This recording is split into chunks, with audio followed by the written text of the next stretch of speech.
Hello readers by eyes and by ears, this is Mighty Chen and welcome back to my YouTube channel. I'm super excited because we are almost done with volume 2 of Peerless, although that makes me kind of sad because then next we have 3 and then we have to wait for volume 4 and then wait even longer for volume 5. Nevertheless, let's go ahead and dive on in, as Roger from American Dad would say, starting with chapter 69. The attendant had merely been sent to deliver a message. He hadn't expected to stumble upon such a scene. He remained rooted to the spot, staring blankly. It wasn't until Cuibuchu shouted that he came to his senses. Prince Yishuan ordered me to bring you this fruit, he stammered. Do the two honored guests require anything? Feng Xiao didn't look up. He waved him off the way one might swat a fly. No, leave it and go. He grabbed Cuibuchu's clothes, a furious smile spreading across his face. I've been denying myself the entire journey. You won't get away today. Cuibuchu suspected Feng Xiao was using this farce to exact his revenge. While he didn't seem to be using much strength, Cuibuchu's arms were so sore where Feng Xiao held them, they seemed about to fall off. He gritted his teeth and whispered, He doesn't understand Chinese. Oh, said Feng Xiao. Then hurry up and say, No, in Turkic. Cuibuchu was speechless. He tried to kick Feng Xiao in the groin, but Feng Xiao caught his legs easily, holding them down and spreading them as he pressed their bodies together suggestively. Feng Xiao blinked at him. How's this? Realistic enough for you? This was going above and beyond, transforming pretense into reality. Cuibuchu held his breath, bringing a flush to his wan and sickly face.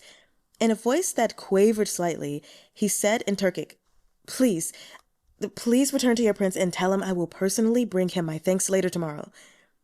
Perhaps the attendant understood, or perhaps he didn't. Either way, he stammered a few disoriented words of assent before taking to his heels. The instant he was gone, Cuibuchu shoved Feng Xiao off. That will do. You got it the wrong way around, said Feng Xiao. Cuibuchu quirked an inquisitive eyebrow. Compared to our appearances and abilities, if I wish to force you, I have hundreds of ways to render you motionless in an instant. I'd have no trouble taking what I wanted. Such a dramatic, prolonged scene would only be possible in one instance, if you were the one molesting me, and I was the one feigning reluctance. Next time, you should be the one holding me down, and I'll be the one who shouts, No! Face devoid of expression, Cuibuchu said, There will be no next time. The attendant will undoubtedly report what he saw to the first prince. You want him to mistake us for cut sleeves? Why? Cuibuchu spoke each word deliberately. Because the first prince is a cut sleeve himself. Oh? Feng Xiao's brows rose in surprise. The Kakan's yurt had been crowded, and Feng Xiao's attention had been on Fowar and the others' threats present. He'd pegged at least 2 besides Fowar as first-tier martial artists. But Cuibuchu's focus had been elsewhere. He watched everyone's faces for the most minute reactions. Thanks to his eidetic memory, he could recall subtle movements even the person themselves might miss. From the moment we arrived, the first prince was completely taken by your looks. His eyes were glued to you the entire time, but the attendant behind him, the same one who just entered, kept looking between you and the first prince. I'd say he looked resentful. The attendant was a Gokturk as well. A young and handsome one at that. By contrast, the first prince was in his 30s, with fine lines at the corners of his eyes, and hair and a beard that aged him further. His face had a look of deep unhappiness and early decline. Not a man and a woman, but 2 men far apart in age. Had Cuibuchu not pointed it out, Feng Xiao would have never considered the possibility. Still, it wasn't strange if one gave it a moment's thought. Lechers had always existed. If some of them loved women, it stood to reason that others loved men. And there were certainly nobles and dignitaries all over the Central Plains, north and south, who didn't discriminate. The Gokturks were only human. It wasn't odd to find a cut-sleeve first prince. When the meeting adjourned, the attendant followed right behind the first prince. I'd noticed something between them earlier, so I was watching closely.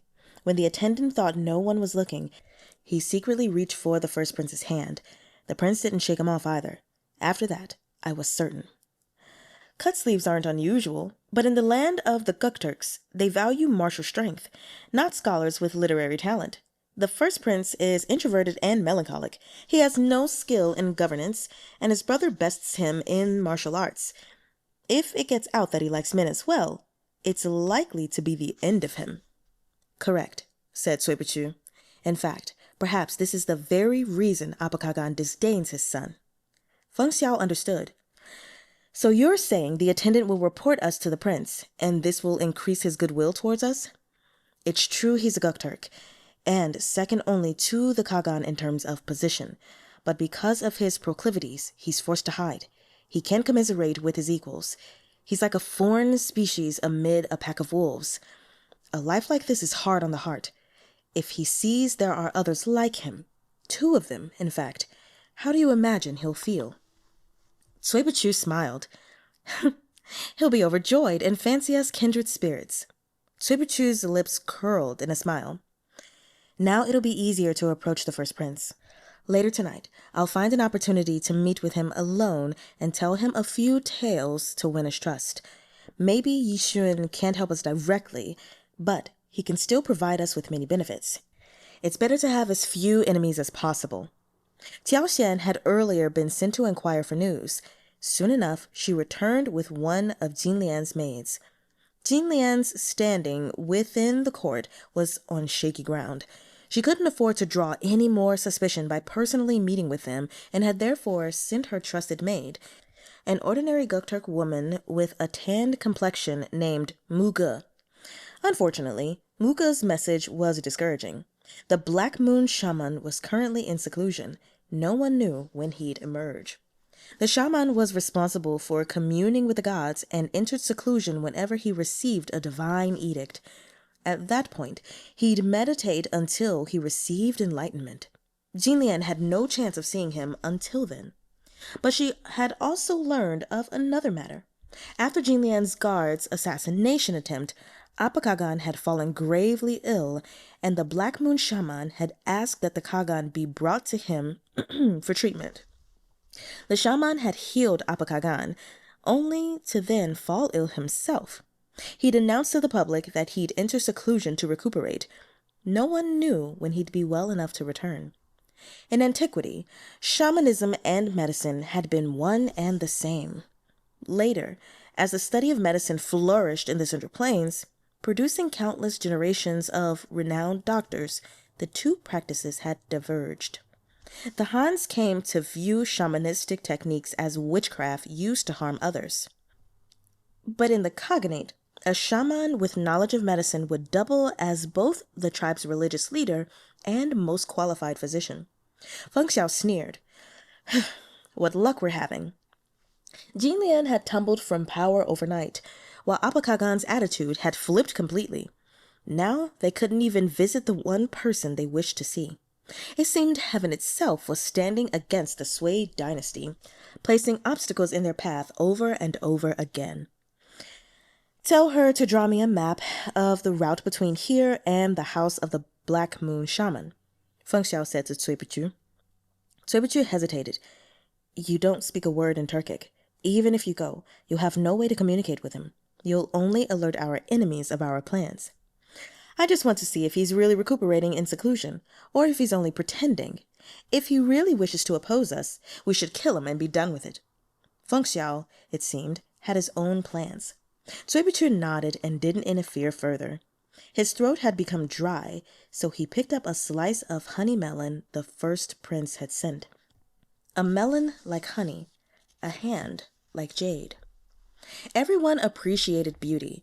Even Feng Xiao, who proclaimed himself the most radiant in all the land, found his eyes lingering on Suipachu's hand. Before Suipachu could notice, Feng Xiao shifted his gaze to Muge and said carelessly, Shall we placate in front of her too?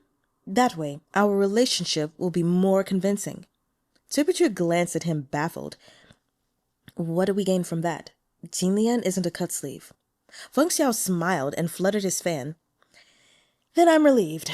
Else, I think Taoist Master Cui is truly yearning for me, ready to try his luck again the moment I drop my guard. Cui Buchu blinked back at him.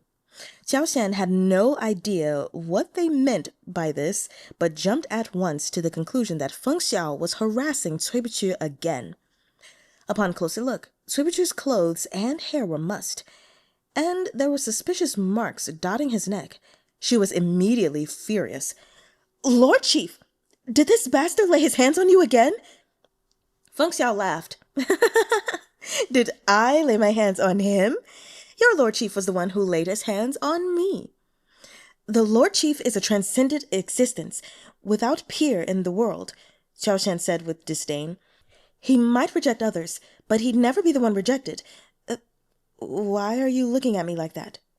Feng Xiao looked her up and down, then said curiously, "My good woman, you have eyes, so how are you blind?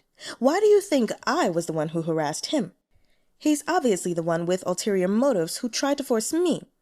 Why else would he be in that state?" Xiao Xian laughed coldly, ready to argue once more, when Cui Buchu interrupted them.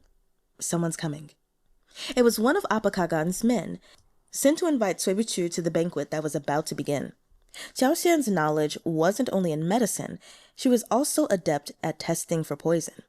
Fouar wouldn't attack Cui Buchu in the open, and with her at his side, he was safe from any other underhanded tactics. The two of them set off for the banquet, hoping to use the chance to approach the first prince. As for Feng Xiao, he went alone to the Black Moon Shaman's residence under cover of night. The bright moon hung in the brilliant starry sky. Distant mountains rose and fell, and the withered grass stretched endlessly toward the horizon. Up on the hillside, above shimmering water lapping at the riverbank, stood a lonely stone house.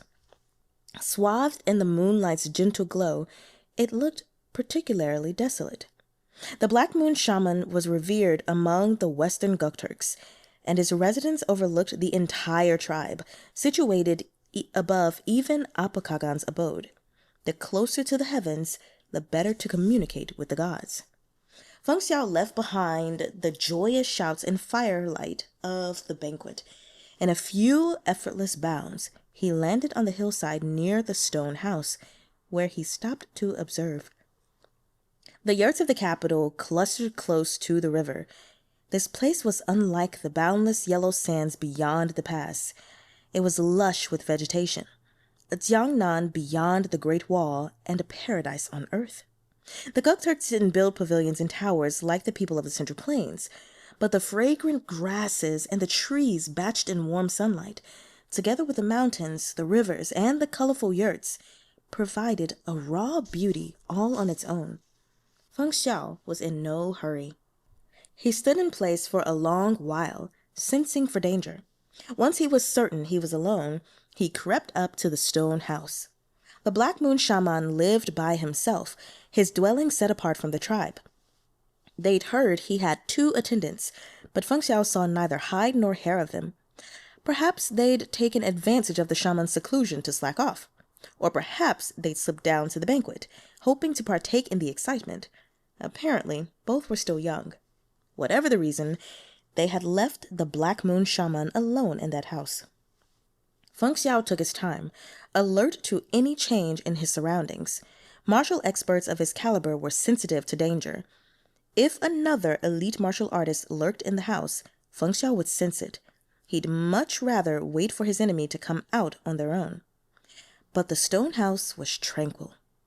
He could even hear the faint sound of snoring from within.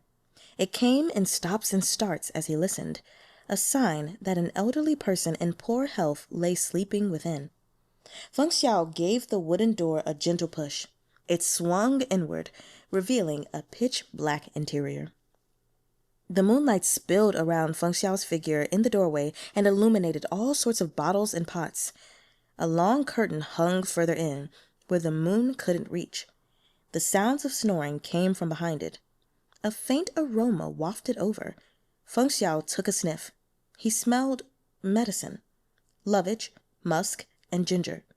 It wasn't poison. If the shaman was ill, as he claimed, this made sense. Yet Feng Xiao felt that something was wrong. The sound. He realized moments ago, outside the house, he'd been able to hear the sound of singing and dancing from the banquet in the distance.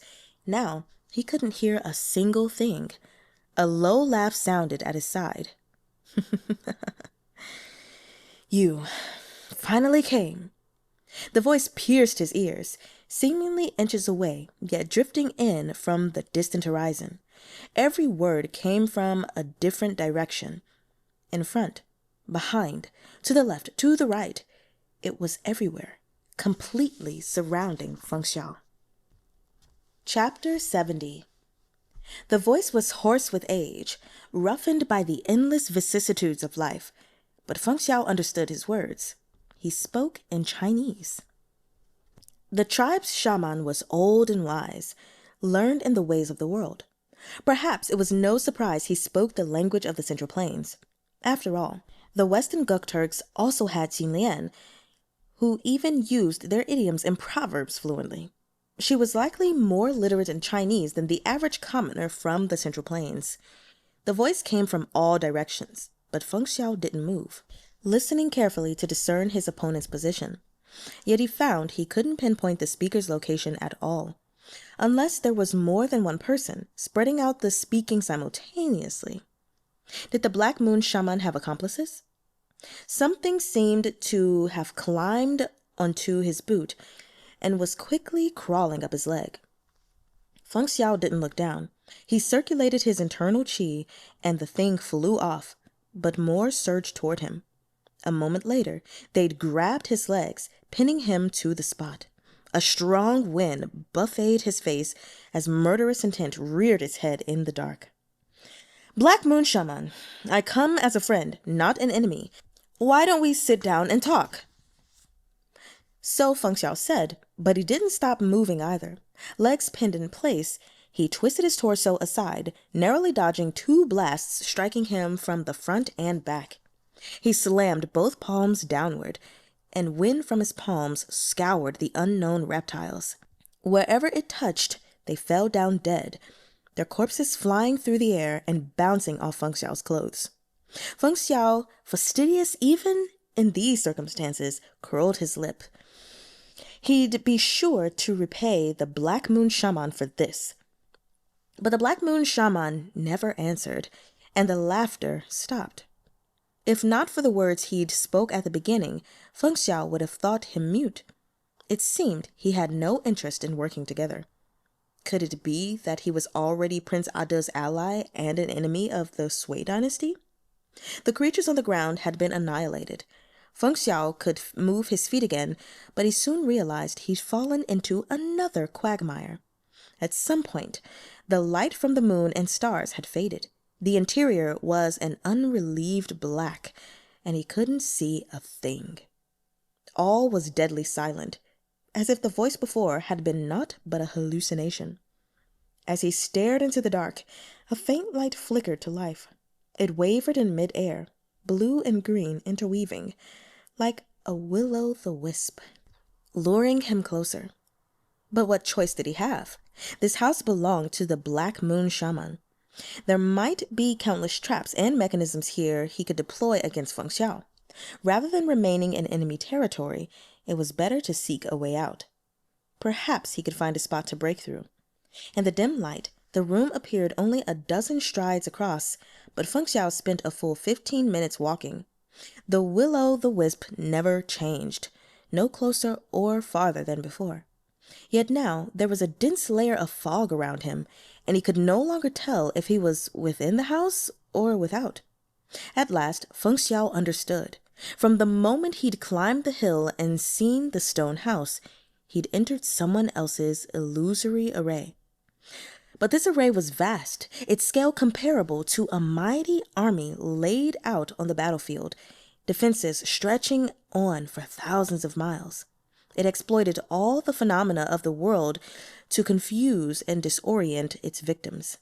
From the sun and the moon, the starry skies, the mountains, the rivers and streams, down to each individual flower or blade of grass, even the stones upon the ground, all could be utilized within this array. The deployer of such an array could enhance it with sound and smell, just as when they'd spoken earlier. They'd aimed to distract Feng Xiao, pulling his focus into discerning their position and alluring him deeper into the trap. But Feng Xiao hadn't lost his composure. He laughed. It seems the Black Moon Shaman anticipated my arrival and specially prepared this banquet for me. How much did they purchase you for, I wonder? It must be a hefty sum if you won't even listen to what I can offer before deciding you wish to kill me. There was no answer. The will-o'-the-wisp swayed in the mist, beckoning those seeking its light, drawing them closer. But if they stepped forward, 9 times out of 10, it would be into the jaws of death. There was a noise like the cracking of earth as something pulled out of the ground. Feng Xiao felt a cold touch at his ankle. He looked down and vaguely made out the white bones of a skeletal hand. Without batting an eye, Feng Xiao raised his other boot and crushed the hand underfoot. More ghostly hands stretched forth from the ground like demons bursting from the underworld, clamoring to drag the living down to join them. Thousands of withered, bony hands grabbed for Feng Xiao, yet he strode forward, shattering the bones to dust with his internal energy and eliciting the ululating wails of the dead. Suddenly, the sounds of weeping turned into a piercing scream that rushed toward his back. He flung out a palm behind him, but met nothing. Ghostly howls rang out from all directions, shrill, mournful, and unbearable. Feng Xiao frowned, hesitating over whether to cover his ears and save himself from the sounds of those torturous voices. In that tiny pause, a ghostly figure drifted out of the mist, whisper silent. It was behind Feng Xiao in an instant, its palm thrusting forward, aiming right for the fatal acupoint in his back. Feng Xiao, trapped by the screams, remained motionless, unaware of the enemy about to strike. The royal yurt was filled with song and dance. Here, the Kagan covened with the nobles and ministers from important meetings, received foreign guests, and threw banquets. The chaos of the day had been cleared away, and a great bonfire roared merrily in the center, a plump and tender lamb slowly turning over the flames. It was seasoned with various spices, and its tempting aroma filled the air as it dripped grease into the crackling fire, so fragrant the guests could practically taste it. A Kuchean woman in a flowing skirt danced gracefully around the bonfire, accompanied by the music of harps and pipas. Her sashes fluttered. The trailing satin created a scene so enchanting as to bewitch any watcher.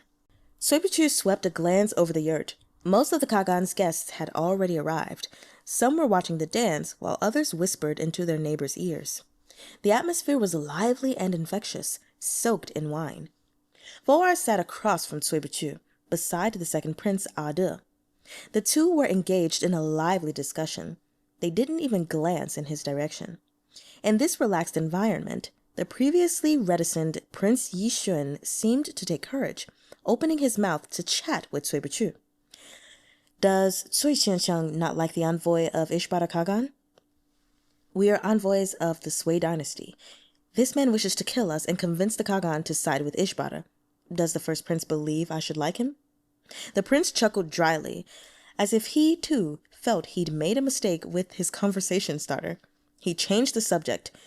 Where is your deputy envoy tonight? He's feeling unwell, so we left him to rest. At that, a sly expression stole over the prince's face. He leaned closer and whispered, Is it true that the two of you have that kind of relationship? Suipichu feigned ignorance. I'm afraid I don't understand. The two of us have much in common, so we look after each other when we travel. The first prince gave him another knowing look. This one seemed to say, All right, no need to explain. I understand. He's indeed an outstanding individual, but Liegu told me he seems proud and overbearing. In broad daylight, he almost, had his way with you. Allowing the first prince to make such assumptions was just what Suipichu wanted. He smiled wryly. Thank you for your concern. It's just... He shook his head and sighed. Neither confirmation nor denial. as if he couldn't say all he wanted to, leaving plenty of room for the first prince to imagine a long, complex, and messy relationship. Sure enough, Yixuan's eyes filled with sympathy. Even I can see you're in poor health. Are you unable to satisfy him? I have some virility-enhancing medicine at home. After the banquet, I'll have Liegu run some over to you. The corners of Cui Bichu's lips twitched. He coughed twice, fighting back the urge to break character as he cupped his hands in gratitude. Then I shall thank the prince in advance. The first prince had been soft-spoken from birth, and due to his secret proclivities, he had few bosom friends in the Western Cognate. Cui Bichu was an outsider, but that also meant the prince needn't worry about him spreading stories that could damage his reputation. And because they shared the same difficulties, the prince felt an instant connection to him. They chatted a while, until Cui Bichu noticed the Kagan's seat was still empty. Is the Kagan not coming tonight? Yixuan looked embarrassed. He'll be here, but a little late. Recently, a new concubine arrived from Kucha. A cold snort came from beside them. Jinlian, lowering herself into the seat by Cui Bichu, had heard the first prince's words. Huh. So that's why I haven't seen this beautiful Kuchean dancer before. The new concubine must have brought her along. Jinlian scoffed. Not long after you left, Ada acquired several Kuchean women for my father, Yixuan explained. The one he took as his new concubine is even more beautiful than this dancer. Father was drawn to her right away. She's constantly at his side, and Ada is more favored than ever. Jinlian frowned. Why didn't I hear this when I came back? The prince smiled helplessly. What could you have done, even if you'd known? It's not as if you can go harass her. The new concubine slept in father's yurt every night until his recent bout of illness. He set up a separate yurt for her after, but he still summons her every evening. She's his great favorite. Now that there was a new flame, the old one had been abandoned. Jinlian had been beautiful in her youth. She no longer relied on her looks to secure Apakagan's devotion. Yet, when she thought back to those days, her heart nodded with indescribable emotions. Cui Bichu, too, was lost in thought. Though he didn't share her sorrow, he was working out how to turn the topic to the Black Moon Shaman and coax some information from the first prince. It was then that he saw an attendant rush inside and whisper into Prince Ada's ear. The prince slammed his hands down on the table and rose, his face black with rage. Someone has disturbed the Black Moon Shaman! His gaze raked over the room as he roared. The Black Moon Shaman is the sage of our tribe. Anyone who dares disturb him is the enemy of our cognate. Who did this? Come forward and confess. And I may still plead your case before my father. If you remain silent, you must forgive me for inflicting the harshest tortures upon you when we catch you. The festive atmosphere was gone. All the guests exchanged glances, stunned. Prince Ada's gaze landed on Cui Bichu. What do you have to say, envoy of the Sui dynasty? Okay, you guys. Oh, God. As much as I would like to continue, I absolutely cannot. Oh, God. And I'll tell you guys why, just very briefly. So, in all of the years that COVID has been in the United States of America, and all of the people that I've interacted with directly, face to face, no masks, that caught COVID, I never contracted it. Until recently, when vicariously through my husband, I now have COVID, which totally sucks. And honestly, it just feels like a common cold. Like I woke up with a sore throat a couple days ago, and then literally the next day, the sore throat was gone, but now I have a stuffy nose and I'm coughing a lot.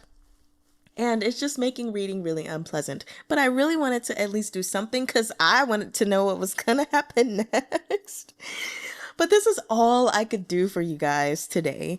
So just so you know, unless I wake up tomorrow with like renewed strength, the last few videos for this week are going to be this length.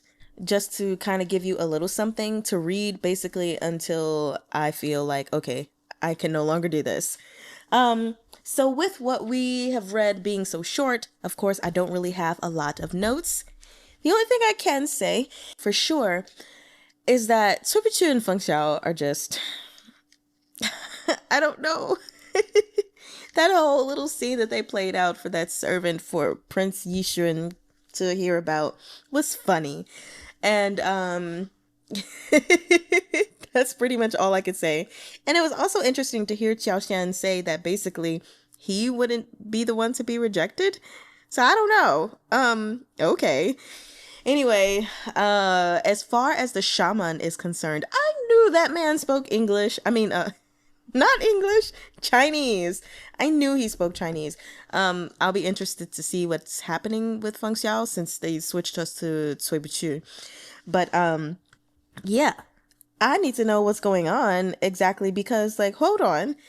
This will be like the first time that Feng Xiao has truly been trapped in something.